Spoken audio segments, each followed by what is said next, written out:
বিয়ে হচ্ছে না, কোনো টেনশন নেবেন না। এমন এমন কাজ করুন যাতে বাড়ির লোক বিরক্ত হয়ে আপনাকে বিয়ে দিয়ে দেয়। যেরকম উদাহরণস্বরূপ, বাড়িতে দেরিতে আসুন। যদি কেউ প্রশ্ন করে তেরা ভাবে উত্তর দেবেন, কার জন্য বাড়ি আসবো, কেউ কি আমার চিন্তা করে? আবার রাত্রিরে এসে চায়ের অর্ডার দেবেন। চা খেতে চাইবেন, গরম চা খেতে চাইবেন, বারবার খেতে চাইবেন। কেউ যদি করে না দেয় রান্নাঘরে গিয়ে ঘুটুর ঘাটুর করবেন।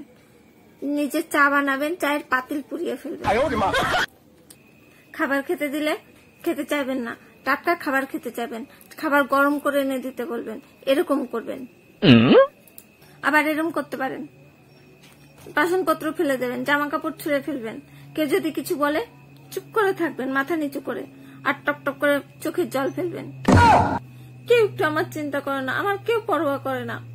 বয়স কি কম হলো, দেখবেন ঠিক বুঝে যাবে যে এর মুখে এখন দিল্লির লাড্ডু গুজা লাগবে।